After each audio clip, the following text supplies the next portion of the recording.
Israel से भारतीयों का तीसरा जत्था दिल्ली पहुंचा। संकट के बीच फंसे भारतीयों की वतन वापसी हो पाई है। इजराइल में फंसे 274 भारतीय दिल्ली पहुंचे हैं। भारतीयों को लाने के लिए ऑपरेशन अजय जारी है। अब तक 918 भारतीयों की वतन वापसी हुई है।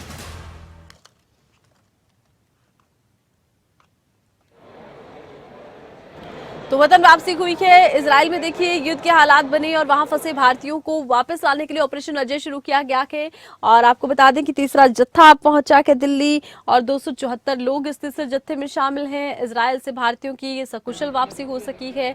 आपको बता दें कि इजराइल पर हमास ने हमला बोला था, फिलिस्तीनियों ने हमला बोला था और अब इजराइल की तरफ से फिलिस्तीन पर हमला बोला गया है। इस बीच लगातार फिलिस्तीन की तरफ से रॉकेट इजराइल में दागे जा रहे हैं। इजराइल में फंसे भारतीयों की भारत वापसी, वतन वापसी हो पाई है। ऑपरेशन अजय के तहत भारतीयों को वतन वापस लाया जा रहा है। ये तीसरा जत्था है जो भारत पहुंचा है। खुश हैं लोग क्योंकि देखिए जंग के एक माहौल से, डर के एक माहौल से ये हुई है वापसी। वतन वापसी को लेकर लोगों में खुशी।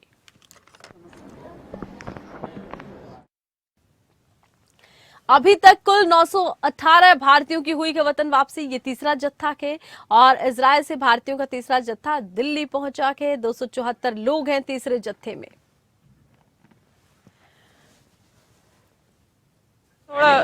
थोड़ा बहुत पैनिक था।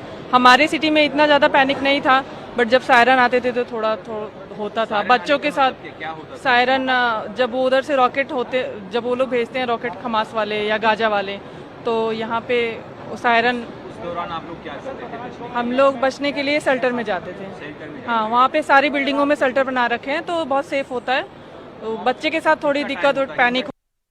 करंट सिचुएशन, दिल्ली का सायरन बजता है, कभी कभी रॉकेट आते हैं तो उस टाइम हम थोड़ा पैनिक होता है। आप कैसा फील कर रहे थे? थोड़ा पैनिक था जब खासतौर से बच्चों के साथ, क्योंकि जब सायरन आता था तो थोड़ा ज़्यादा पैनिक होता था क्योंकि हमें भागना पड़ता था। कभी खाना खा रहे हो तभी भागना। होम कमांड एक ऐप है वहाँ पे और उसमें उसके इंस्ट्रक्शन थे कि आपको वाटर सबके लिए 3 लीटर पर डे के हिसाब से पाइलअप करना है। शेल्टर के अंदर थोड़ा फूड और चलिए सिचुएशन नॉर्मल है, इतना हाइक भी नहीं मगर थोड़ा प्रॉब्लम भी है वहाँ पर, तो इसलिए इंडियन गवर्नमेंट हमें इवैक्यूएट कर रही है। तो प्रॉब्लम इतनी वर्स्ट भी नहीं है और बिल्कुल नॉर्मल भी नहीं हम कह सकते हैं। हाँ, सिचुएशन थोड़ा मतलब साउथ पार्ट में थोड़ा क्रिटिकल है मगर नॉर्थ पार्ट नॉर्मल है। नॉर्थ में ऑलमोस्ट नॉर्मल है। And since we are so many Indians in Israel, it's a difficult task, but I think we took an initiative very early on, and it's amazing. We are very thankful, and more than us, I think our families are very happy, and they would be much. So I was studying in Weizmann Institute, which is in central Israel. So that area was pretty safe. So there was like siren every 2 day or 3 day, whatever, and then. We had shelters in our building, so we were told like just go to the shelters whenever we hear a siren. So yeah, and as like no one knows what will happen there.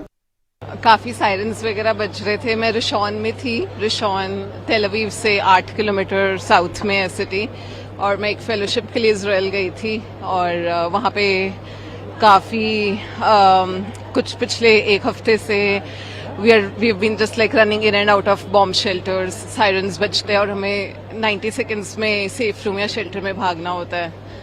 तो और jets वगैरह काफ़ी like there is a lot of thundering and jets are like flying at lightning speeds overhead.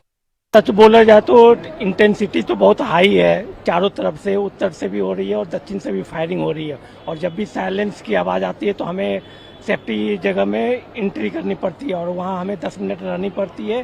फिर उसके आधार पर फिर हम वहाँ से बाहर निकलते हैं। और कॉलेज कुछ नहीं हो रही है, सारे कुछ ऑनलाइन एक्टिविटी हो रही है। कुछ जगह पर नॉर्मल एक्टिविटी है, मॉल खुले हुए हैं, बाकी इंटेंसिटी बहुत हाई है। उत्तर से भी अभी बहुत ज़्यादा हाइप है साउथ की साइड में, बट नॉर्थ इज़ मच कामर। एंड ऑल्सो बट जब हमारी फ्लाइट जाने वाली थी तो हमें नोटिफिकेशन आया है कि अंडरग्राउंड जाओ, रॉकेट्स फायर हो रहे हैं। So we waited for like 10-15 minutes and that's it. They are very united and they are fighting very well for this war, and I will say they will defeat the Gaza very soon. अभी बहुत ज़्यादा hype है south